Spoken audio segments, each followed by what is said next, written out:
तो चलिए आज बात करते हैं हिंदी साहित्य की एक बहुत ही खास कविता के बारे में। एक ऐसी कविता जो एक भोली भाली लेकिन बहुत मजबूत लड़की चंपा की कहानी कहती है। और जानते हैं, उसकी कहानी के जरिए शिक्षा, समाज और पलायन पर कुछ बहुत गहरे सवाल भी खड़े करती है।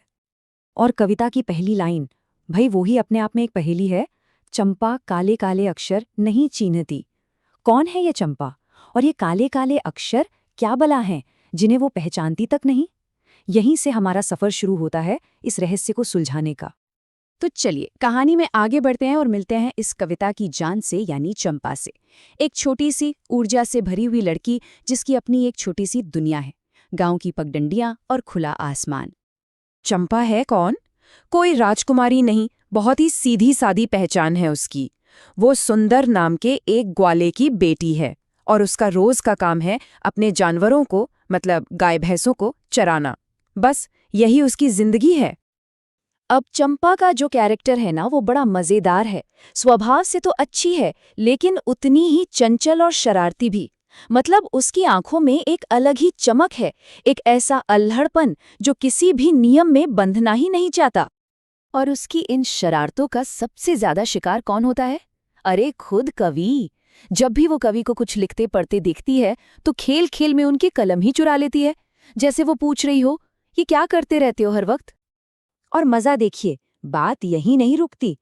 कवि बेचारे बड़े मुश्किल से अपनी कलम ढूंढते हैं तो पता चलता है कि अब कागज ही अपनी जगह से गायब है। ये शरारतें दिखाती हैं कि चंपा कितनी आजाद ख्याल है। तो अब जब हम चंपा के इस नटखट अंदाज को समझ गए हैं, तो उस रहस्य की तरफ चलते हैं जो उसे सबसे ज्यादा परेशान करता है।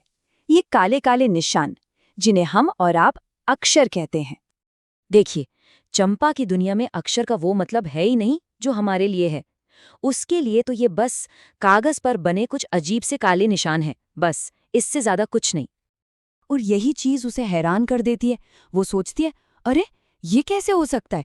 इन बेजान काले काले धब्बों से तरह तरह की आवाजें, मतलब स्वर कैसे निकल आते हैं? ये तो उसके लिए किसी जादू जैसा है। जरा सोचिए उस सीन के बारे में। कवि जब कुछ पढ़ रहे होते हैं तो चंपा बस चुपचाप खड़ी होकर उन्हें सुनती रहती है। उसकी आंखों में एक गहरी हैरानी है, एक कौतूहल कि आखिर ये निशान आवाज में बदल कैसे जाते हैं। और यहीं से, इसी हैरानी से शुरू होती है कविता की सबसे बड़ी, कह सकते हैं, एक बहस। एक तरफ है कवि जो उसे पढ़ना लिखना सिखाना चाहते हैं, और दूसरी तरफ है चंपा अपने सीधे सादे लेकिन बहुत मजबूत तर्कों के साथ।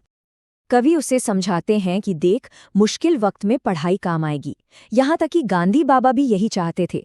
लेकिन चंपा का लॉजिक सुनिए। वो कहती हैं, अरे तुमने ही तो कहा था कि गांधी बाबा बहुत अच्छे आदमी थे, तो फिर कोई अच्छा आदमी पढ़ने लिखने जैसी बेकार बात भला क्यों कहेगा?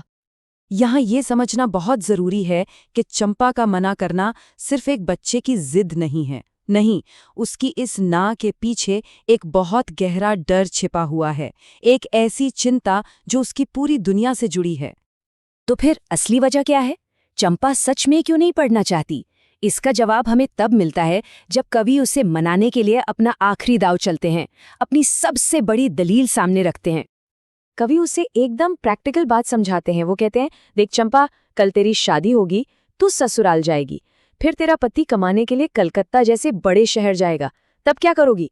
चिट्ठियां कैसे पढ़ोगी? अपना हालचाल कैसे बताओगी? कवि को लगता है कि भाई अब तो चंपा मान ही जाएगी, ये तो बहुत पते की बात है। लेकिन चंपा का जवाब, वो तो कवि की पूरी सोच को ही पलट कर रख देता है। वो समस्या के समाधान पर नहीं, बल्कि सीधे समस्या की जड़ पर ही वॉर करती है। यहीं पर चंपा का असली डर और उसका प्लान सामने आता है। वो कहती है, पहली बात तो ये कि मैं शादी ही नहीं करूंगी, और अगर की भी तो अपने पति को अपने साथ ही रखूंगी, और सबसे बड़ी बात, उसे कलकत्ता तो मैं कभी कभी नहीं जाने दूंगी। और फिर वो जो लाइन कहती है ना, वो इस पूरी कविता का, पूरी बहस का निचोड़ है। कलकत्ते पर बजर गिरे, मतलब कलकत्ता तबाह हो जाए। क्यों? क्योंकि चंपा की नज़रों में ये कलकत्ता ही वो विलन है, वो मजबूरी है जो परिवारों को तोड़ती है, लोगों को अपनों से दूर करती है। तो चंपा की इतनी दमदार आवाज को हम तक पहुंचाया किसने? अब ये जानना भी तो जरूरी है। तो चलिए मिलते हैं इस कविता के कवि त्रिलोचन से। त्रिलोचन, जिनका असल नाम था वासुदेव सिंह, वो प्रगतिशील धारा के कवि थे।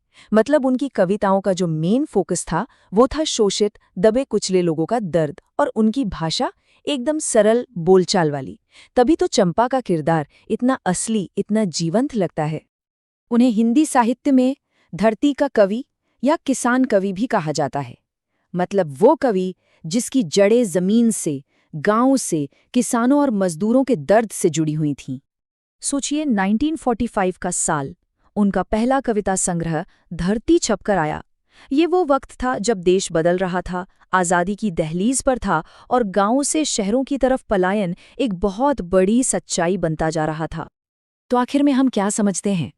ये कविता सिर्फ अनपढ़ होने के बारे में नहीं है। नहीं, ये उस सिस्टम पर, उस तथाकथित विकास पर एक सवाल है जो लोगों को अपने घर, अपनी जड़ों से दूर जाने की कीमत पर मिलता है। और आखिर में ये कविता हमारे सामने एक बहुत बड़ा सवाल खड़ा कर देती है।